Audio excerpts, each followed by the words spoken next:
Praise the Lord. യെഹെസ്കേൽ പ്രവാചകന്റെ പുസ്തകം 41 അധ്യായം 1 മുതൽ 26 വരെയുള്ള തിരുവചനങ്ങൾ. അനന്തരം അവൻ എന്നെ മന്ദിരത്തിലേക്ക് കൊണ്ടുചെന്നു. മുറിച്ചുവരുകളെ അളന്നു. മുറിച്ചുവരുകളുടെ വീതി ഇപ്പുറത്ത് 6 മുഴവും അപ്പുറത്ത് 6 മുഴവും ആയിരുന്നു. പ്രവേശനത്തിന്റെ വീതി 10 മുഴവും പ്രവേശനത്തിന്റെ പാർശ്വഭിത്തികൾ ഇപ്പുറത്ത് 5 മുഴവും അപ്പുറത്ത് 5 മുഴവുമായിരുന്നു. അവൻ മന്ദിരം അളന്നു. അതിന്റെ നീളം 40 മുഴം, വീതി 20 മുഴം. പിന്നെ അവൻ അകത്തേക്ക് ചെന്നു. പ്രവേശനത്തിന്റെ മുറിച്ചുവരുകളെ അളന്നു. കനം 2 മുഴവും പ്രവേശനത്തിന്റെ വീതി 6 മുഴവും മുറിച്ചുവരുകളുടെ വീതി 7 മുഴവും ആയിരുന്നു. അവൻ അതിന്റെ നീളം അളന്നു 20 മുഴം, വീതി മന്ദിരത്തിനൊത്തവണ്ണം 20 മുഴം. ഇത് അതിവിശുദ്ധ സ്ഥലമെന്ന് അവൻ എന്നോട് കൽപ്പിച്ചു. പിന്നെ അവൻ ആലയത്തിന്റെ ചുവർ അളന്നു. കനം 6 മുഴം.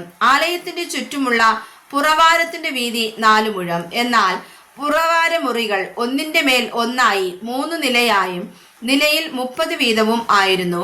അവ ചുറ്റും ആലയത്തിനും പുറവാര മുറികൾക്കും ഇടയിലുള്ള ചുവരിന്മേൽ പിടിപ്പാൻ തക്കവണ്ണം ചേർന്നിരുന്നു. എന്നാൽ തുലാങ്ങൾ ആലയ ഭിത്തിക്കകത്ത് ചെന്നില്ല. പുറവാര മുറികൾ ആലയത്തിന്റെ ചുറ്റുപാടും മേലോട്ട് വിസ്താരമേറും. ആലയത്തിന്റെ ചുറ്റും മുറിക്കകത്ത് മേലോട്ട് വീതി കൂടും. അതുകൊണ്ട് പുറവാരത്തിന്റെ വിസ്താരം മേലോട്ടേറും. താഴത്തെ നിലയിൽ നിന്ന് നടുവിലത്തേതിൽ കൂടി മേലത്തെ നിലയിൽ കയറാം. ഞാൻ ആലയത്തിന്റെ ചുറ്റിലും പൊക്കമുള്ള ഒരു തറ കണ്ടു. പുറവാര മുറികളുടെ അടിസ്ഥാനങ്ങൾ ഒരു മുഴു ദണ്ടായിരുന്നു. പരികളം വരെ 6 മുഴം. പുറവാരത്തിന്റെ പുറമേയുള്ള ചുവരിന്റെ കനം 5 മുഴമായിരുന്നു. എന്നാൽ ആലയത്തിന്റെ പുറവാര മുറികൾക്കും മണ്ഡപങ്ങൾക്കും ഇടയിൽ ആലയത്തിനു ചുറ്റും 20 മുഴം വീതിയുള്ള മുറ്റം ഉണ്ടായിരുന്നു. പുറവാരത്തിന്റെ വാതിലുകൾ തിണ്ണയ്ക്കു നേരെ ഒരു വാതിൽ വടക്കോട്ടും ഒരു വാതിൽ തെക്കോട്ടുമായിരുന്നു. തിണ്ണയുടെ വീതി ചുറ്റും 5 മുഴമായിരുന്നു. മുറ്റത്തിന്റെ മുമ്പിൽ പടിഞ്ഞാറോട്ടുള്ള കെട്ടിടം 70 മുഴം വീതിയുള്ളതും കെട്ടിടത്തിന്റെ ചുറ്റുമുള്ള ചുവർ 5 മുഴം കനമുള്ളതും 90 മുഴം നീളമുള്ളതും ആയിരുന്നു. അവൻ ആലയം അളന്നു. നീളം 100 മുഴം. മുറ്റവും കെട്ടിടവും അതിന്റെ ചുവരുകളും അളന്നു. അതിനും 100 മുഴം നീളം.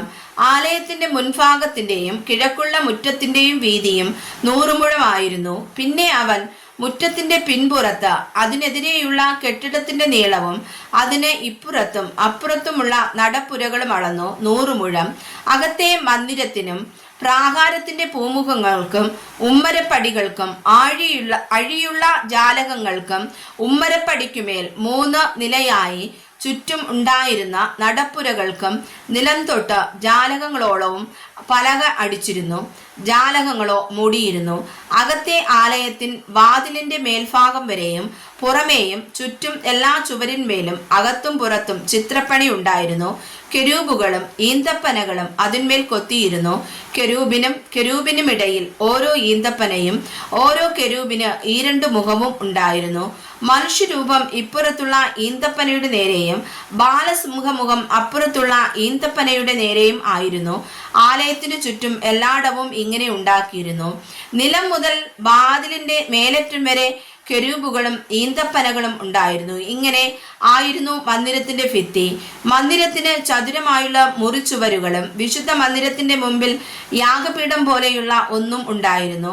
യാഗപീഠം മരം കൊണ്ടുള്ളതും 3 മുഴം ഉയരവും 2 മുഴം നീളവും ഉള്ളതുമായിരുന്നു. അതിന്റെ കോണുകളും ചുവടും വശങ്ങളും മരം കൊണ്ടായിരുന്നു. അവൻ എന്നോട്, ഇത് യഹോവയുടെ സന്നിധിയിലെ മേശയാകുന്നു എന്ന് കൽപ്പിച്ചു. മന്ദിരത്തിനും അതിവിശുദ്ധ മന്ദിരത്തിനും ഈ 2 കതക് ഉണ്ടായിരുന്നു. കതകുകൾക്ക് ഈ 2 മടക്കു കതക് ഉണ്ടായിരുന്നു. ഒരു കതകിന് 2 മടക്കു കതക്, മറ്റേ കതകിന് 2 മടക്കു കതക്. ചുവരുകളിൽ എന്ന പോലെ മന്ദിരത്തിന്റെ കതകുകളിന്മേലും കെരൂബുകളും ഈന്തപ്പനകളും ഉണ്ടായിരുന്നു. പുറമേ പൂമുഖത്തിന്റെ മുമ്പിൽ ഒരു കനത്ത മരത്തുലാം ഉണ്ടായിരുന്നു.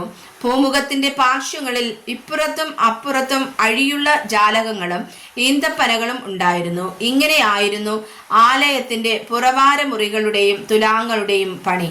വായിച്ചതായ വചനങ്ങളാൽ കർത്താവ് നമ്മെ അനുഗ്രഹിക്കുമാറാകട്ടെ. ആമേൻ.